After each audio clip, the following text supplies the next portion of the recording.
All right, guys, the Utah Jazz get a nice win against the Minnesota Timberwolves. This is the Hoops Nerd post-game show. Let's talk about it. Before we get into it, guys, if you haven't already, please like and subscribe to the channel. I'm trying to grow this Utah Jazz channel. And if you're a big NBA fan, down below is the link to go subscribe to my new NBA channel. We're going to get new NBA content there soon. Hopefully very soon. I've got some fun ideas for some things I'm going to do. But in the meantime, go subscribe to that channel if you haven't already. And if you haven't subscribed to this channel and you're a Jazz fan, what are you doing? Get on it, guys. Come on. All right, let's just get into this. The Utah Jazz get a nice win against the Minnesota Timberwolves, who were missing like 4 starters with COVID protocols. And so they were just a depleted team. But the impressive thing, if you're a Timberwolves fan, is how hard this team played, which I think is a credit to both the players and Coach Finch to have this team trying hard. And, you know, games like this are games you can sometimes be a trap game, because you'll have guys come out and play harder, and some guys will surprise you with how good they are, or just have a big night from someone maybe you didn't expect. They still had D'Angelo Russell playing tonight. Malik Beasley started, and Malik Beasley is honestly a top. He's just a great, efficient scorer, and tonight he was fantastic. He was 52-43, 33 points with 6 rebounds. That's just great. 7 for 16 from 3 for Malik Beasley for 43%. That is just good. I don't care who you are. That's great shooting. Russell's numbers weren't all that great. He did have 14 assists, though, which is pretty huge. 19 points, 14 assists. That's just like a monster number, and 7 rebounds. That's just big stuff. I've always been a D'Angelo Russell fan. He, I don't know how he fits with this team. He's one of those guys that, who knows, he might just be empty calories. But tonight he was playing pretty well. He played 41 minutes tonight. Beasley played 42. And then Jaden McDaniels, Naz Reid, and Jake Layman all played 36. So those guys played a lot, and they're solid NBA players. They are absolutely NBA caliber guys, and that's why this game was relatively close, and they were playing hard. There were guys out there trying to earn rotation spots. So really nice stuff. Robert Hall, the flamethrower dunk. Yes, we're going to talk about that. That was phenomenal. Absolutely amazing dunk by Jordan Clarkson. But anyways, that's all I've got to say about the Timberwolves fans, or the Timberwolves. It's tough to play when you're missing Karl Anthony Towns and Anthony Edwards and other starters. So tough for them.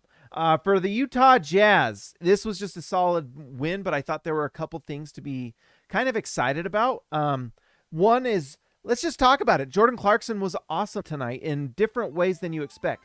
For a guy who was 2 for 9 from the field, 1 for 6 from 3. Ben Grange, welcome to Rookie. Ben, you are in the right place. Welcome, Ben, a Jazz fan with promise. He's a rookie. He's going to earn minutes. Especially if there's guys out with COVID protocols, you might get a chance to show what you can really do. And watch what Malik Beasley did tonight. Holy smokes. Anyways, I want to give a lot of praise to Jordan Clarkson. And he shot 2 for 9 and 1 for 6. Why? Because he had 7 assists. I keep forgetting to bring this up. Let's just do this. Let's pull my big old head down. Let's see. How do we do this? Woo, whip. I'm shrinking about as much as Jake Layman did in the face of Joe Ingles. That's what happened right there. All right, so Jordan Clarkson, well, let's see. He had 2 buckets, but one of them absolutely took the house down. Let's just pull it up. Gosh, I'm yelling. I'm getting my voice. I don't know if this was it right here. Yes, it was, because he drives to the hoop and just goes up and grams it. Oh, man, that was amazing. And really, it's just the whole bench was just nuts. That was so fun, guys. What a dunk by Jordan Clarkson. Couldn't believe it.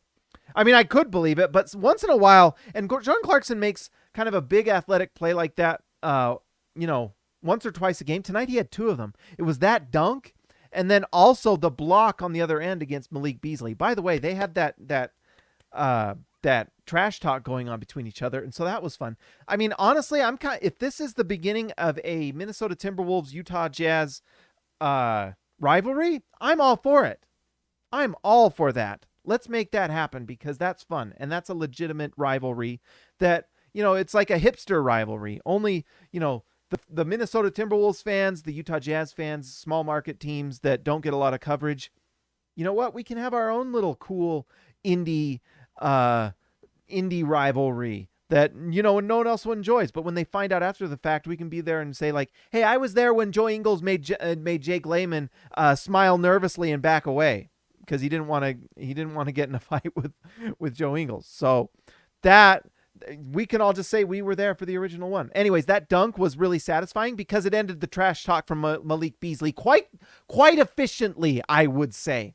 A good job by Jordan Clarkson. Let's adjust the camera here. Just a midge. I don't know, whatever that word is. Speaking of Joe Ingles, he had that little run-in with Jake Layman. And Joe Ingles had a good night. 3 for 8 from 3, 6 for 13 from the field, 5 assists for Joe Ingles. A really nice night. Someone needs to just needs to make Joe Ingles mad every game, and he'll be just a little more aggressive and play a little harder and just be a little chippier. And I'm a fan of it. Robert Hall of Fame, Timber wannabes. That's right. When you talk mess after a game, you lose by 30 and then you just get destroyed the next game. And I don't care who's playing. You're not talking trash effectively. You're just not. And they get sent home. Goodbye to Jake Layman and Malik Beasley.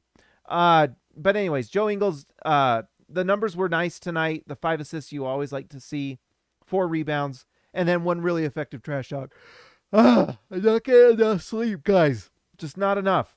It's Christmas season, though. Let's see. All right, can we give... And he had more points than I even thought.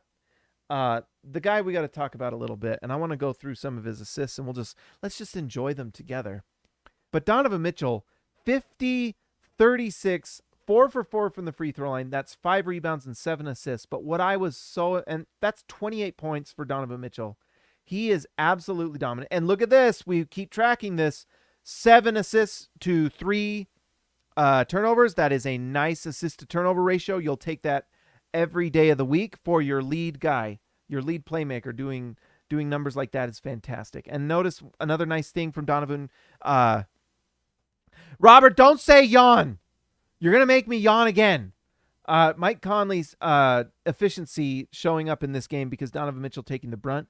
When your main star is doing this, that's superstar. When your number one option is doing this, it allows this guy, Mike Conley, to not only play only 28 minutes, which is a little more than you'd like him to do, maybe 3 or 4 minutes more than you'd like. But you know what? Under 30, you'll take it. And then to shoot 7 for 10 from the field and 2 for 3 from 3. And I'm not saying that Mike Conley isn't earning that, but he's definitely being helped by Donovan Mitchell taking the brunt of the Timberwolves offense. See, you made me do it. Robert! All right, and so Mike Conley, 7 for 10 from the field, 2 for 3. That's fantastic. 6 assists. He's just an efficiency monster right now for the Jazz. It's unbelievable. 66% from 3. Fantastic. And this is nice to see because Conley had been kind of skidding for a few games. He had like 2 or 3 games where he was at like a 30% range shooting. And so it's nice to see him kind of rocket back to the mean, whatever. But what I want to talk about with Donovan Mitchell is that this right here was impressive to me. He was doing all sorts of things. And so let's just pull this up blind. I haven't looked at these just from watching the game. Sorry, Ben. We're all yawning. But it was an exciting bit of playmaking. Here's Donovan Mitchell. So this right here, example of an assist 1, getting assist in transition. Pushing it ahead and getting the assist right here. Really nice, easy bucket for Mike Conley to get that. Very nice. So let's see what the next one is. Right here, pushing it up in transition. That's giving Joe Ingles an open 3. And Joe Ingles makes sure to jaw it at Jake Layman. Oh, yeah! I love it. All right. Man, that was 2 transition assists. Those are easy ways to rack up assists too, by the way. This right here is beautiful stuff. Let's see here. All right, this is a pick and roll assist with Rudy Gobert. And we had a couple of these. Rudy Gobert sets the pick. Donovan gets just... And this is a lob. Look how far back Donovan Mitchell is here. This is from the 3-point line. This is great passing. Look how far, but that's from the 3-point line. Boom. Assist to Rudy Gobert, recognizing and making the pass. And this is why his efficiency is going up. Look at this one. This is just an easy assist. One bounce. You know what? You'll take it. Finally, this is right here, a little bit of transition into a drag screen to Rudy Gobert, and then boom, pick and roll assist. So Donovan Mitchell is recognizing the drag screen here in transition. Fantastic. Just really good. Honestly, 3-point line, alley-oop, you'll do that every game. And if they can keep doing that, that's fantastic. Finally, we're in a little bit of transition here. No drag screen. Here comes Bojan. Simple pass. Bojan makes the shot. Boom. Let's see.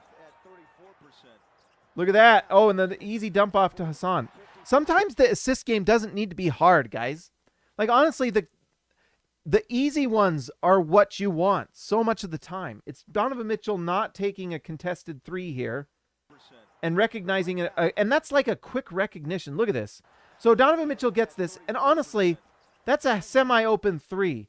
But Donovan is looking for the assist here. Watch his eyes. Watch his eyes. He gets this. Boom. He already sees it. Boom. And then Hassan graciously gets him those assists. It's nice. Rudy missed one earlier, too, and Donovan actually had words for him. It was funny that he didn't get Donovan his assist points, or his assist numbers. So that was nice to see. I actually want to give another little, let's just look a little over Jordan Clarkson's assists here. These were fantastic. And these are I kind of want to do a video on this because Jordan Clarkson is doing great things. This is why Jordan Clarkson deserves praise tonight. Watch this. Recognizing getting the corner three to Joe Ingles. Fantastic. And that's, let's see. Okay, I'm getting confused where my mouse is. I got like three things going on here. All right, so look. This is a cross-court pass. That is just fantastic recognition. I mean, that's semi-high-level stuff that you wouldn't expect from Jordan Clarkson. Supposedly a chucker. This is a... Okay, I was going to say, if that's the assist... Okay, that's the most generous assist I've ever seen. Hey, if this counts as assist, I could play it. He drops the ball. Joe, that's... Okay. That's just... Hey, we'll give him credit because it's technically an assist. Anyways, here, let's see what goes on here. That's just the easy pass, and Donovan Mitchell drives, and that's, you know what, this is a good example of the Jazz offense, and we got to give credit to Quinn here, and something that you give credit to Donovan Mitchell. This is set up because Donovan Mitchell knows to attack immediately. Look how fast he goes, and then that's just incredible shot making by Donovan Mitchell. It's nice to have teammates that can make buckets like that. Let's see. This right here is fantastic recognition, setting up the oop to Hassan Whiteside. That's drawing the defender. And that's just great play by Jordan Clarkson. That's just high-level playmaking. This is the simple assist. You'll always take the simple assist. Oh, Kenny, if I go full screen, it might demonetize. So we're just not going in. I like to make money off of YouTube. So anyways, this is just Jordan finding the corner three. Fantastic. Finally, let's see. Let's just go for a second, I guess. Jordan Clarkson, corner three, simple pass, boom, to Joe Ingles. Awesome. Awesome. So anyways, maybe we'll see. We'll see if that demonetizes. If it does, I'm coming for you, Kenny. I'm coming for you. Anyways, I thought that was amazing. Those were just some really impressive playmaking assists. Now, it's against the Minnesota Timberwolves, who are playing without four of their best players. But you'll take that, you know? You will take that because that's just the Jazz showing some of the things they can do. And it's a big, like that right there is showing you why the Jazz have the #1 offense in the NBA, and it's just so incredibly efficient because you have guys making plays like that.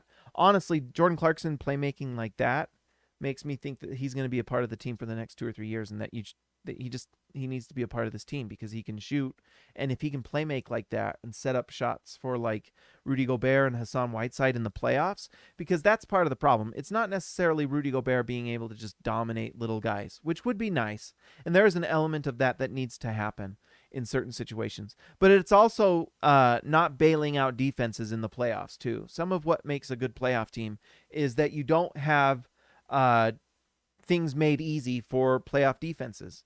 You know, 2 years ago, maybe last year, if you're just giving the ball to Jordan Clarkson and they know Jordan Clarkson's just going to shoot the shot, you can even double team a guy like that and you don't have to worry, or at least your guy guarding him does not have to respect anything you're doing, or the people, playing off of Clarkson, if they don't have to worry about Rudy Gobert getting a shot underneath, then they don't need to worry about, they don't need to guard him that hard. And then it's just usually a contested shot for Clarkson. But when he's making plays like that, that's where you get excited. That's where you're like, okay, he's going to get either a good shot for himself, like the floater that he does, or a lob to Rudy, because they're going to have to respect that. Now, he needs to hit his shots right here. You need Jordan Clarkson to be hitting his threes a little more efficiently like that, but he's been shooting the three much more efficiently lately. So, what was that whole kerfuffle between Ingles and Ingles-Layman? My stream cut out. Robert Hall, thank you for the $5, Robert. I really appreciate it. Basically, and I actually am going to do a video on it, because I think it'll be fun. I'll do it tomorrow. But what it was is Ingles-Layman bumped into Ingles, or Ingles kind of set a hard screen and Layman ran right into him, and then Layman came over and put a shoulder into Ingles' chest, and then Ingles got face to face with him, and then they both got fouls or technicals. I can't even quite remember. That was pretty much it. So anyways, this was a night. Oh, and then we can't not talk about, well, first off, Bojan Bogdanovic's efficiency. Look at this, 4 for 5 from 3. Bojan is playing at another level right now, and it's really nice to see him do this. 1 steal, 2 rebounds, but 4 for 5 from 3, 6 for 10 from the field. That's great. He's just one of those guys that it's just, when he's playing really well, it's fantastic, and so you just love to see it. Royce O'Neal, the 3-point shot wasn't falling, but you guys all know my love for Royce. Fantastic. Let's see. You've got to give credit to Rudy Gobert. When you're playing against a small team like this, people say he needs to punish smaller guys or lesser guys, and look at that. 20 points, 17 rebounds, 4 blocks, 2 assists. I mean, he's just stuffing the stat sheet. Fantastic. Oh, and that 1 jump shot. Let's see if we can find it. Let's see. Alley-oop. Look at this. Turn around, fadeaway bank shot. Did you ever think you'd see that from Rudy? So let's just go here. This is the shot I want to see more from Rudy. This is the shot you want to see. I don't know if I love the turnaround aspect, but he can absolutely make that shot. And you know what I want to see? Honestly, with Rudy, I want to see Rudy in this area more often on the block, on the corner of the free throw line. But this is where I want to see Rudy Gobert more. I want to see him facing up, and either, because then what happens is if you have Royce O'Neal cutting to the rim right here, or you have Donovan Mitchell cutting to the rim, then Rudy Gobert can make the pass. Wouldn't it be amazing to see Rudy Gobert throw a lob dunk to Royce O'Neal? That'd be fantastic. I would absolutely love that, Let's see. Zintis, X marks the spot. Sorry I haven't been here for your live shows, James. I've been very busy at work. Well, $5. Thank you, Zintis. I hope work is going well for you, and I hope you have a nice Christmas. But thank you very much. And if you're not here for the lives, you can watch them after the fact. Either way. But I really appreciate the donations. They make a big difference, guys. So thank you. Let's see. So I love that shot from Rudy. That was fantastic. Hassan Whiteside had a really nice night too. 4 for 4 from the field, 12 points, 3 rebounds. You'll take it. Sometimes it's a mixed bag with Hassan Whiteside, but more often than not with the Jazz, it's been really nice. So you will just absolutely take it. I think that's everything. Rudy Gay, solid night from him. Not much in terms of stats, but I thought he played pretty well, and he had 6 rebounds, and he had that 1 nice dunk. That was cool. Guys, that's all I got tonight. Let's end the show there. Let's give a shout out. Oh, you guys can just see it. All right. Sometimes you guys see behind the screen of Oz there, and let's just make me bigger here because of my hubris. All right, there we go. All right, let's give a shout out to our all-stars. Let's give a shout out to Baby Elliot Madsen, Zintis, X marks the spot, Jordan the Goat Besserell, Ryan Perry the legend. How'd I get it wrong? Joshua Hansen, the Danish Destroyer, and one Anton Warren, Ezekiel Recibe, the man from down under, JT Buckets Wardell, Austin R. Grant, editor extraordinaire, Eric C., the C stands for champion, Donald Schooley, schooling all of us, DW to CB, Darren Williams to Carlos Boozer, Jorge Arrizaga, mi amigo de abajo, Lee Christensen driving the lane, Justin Time, Justin Ty H, Patrick Akubo, the connoisseur, Robert Hall of Fame, and DW, Jazz going all the way. Guys, that's everything. Like I said at the beginning of the show, if you haven't already, please like and subscribe to the channel. Help this channel grow. I would appreciate it. If you're a Jazz fan, you need to be here. Where else would you want to be than here? Let me know in the comments too, guys. Do you like the video stuff? I actually think that's kind of fun. And it's not getting demonetized. We'll see if going to full screen does that. I'm paranoid, but we'll try it. And anyways, if you're a Jazz fan, like and subscribe. Help me grow. I would love to see this channel get to 10K subscribers and be the Jazz channel. And we're going to try some other things with this channel. We'll see. I still kind of want to, you know, if I do a breakdown of like a Joe Ingles trash talk, do I put it here? Do I put it on the NBA channel? I don't know. We'll see. I've got to do more NBA stuff, and I want to do more overall analysis on that channel. Things that I think will have good shelf life. And I have an idea for something that I'm ready to start producing, some new 8-bit stuff that I am kind of excited about that I want to put on that NBA channel. I think will be really fun. But guys, if you haven't already, like and subscribe to the channel. And if you're a rookie or if you're not part of the channel, join so you can be a part of the live chat because it's a lot of fun. You're part of the channel. And if you're joining the All-Stars, you are literally part of the channel with the nickname and credit at the end. So anyways, guys, if you haven't already, like and subscribe. I appreciate everyone who's subscribed to my NBA channel. If you want to, the link's down there to go subscribe. That will be starting videos pretty soon. I want to do 1 or 2 a week. It's just a lot of work. That's why I'm yawning during these videos because I'm tired, but I got to do more. We've got to go. We've got to go. Anyways, guys, like and subscribe. I will talk to you next time.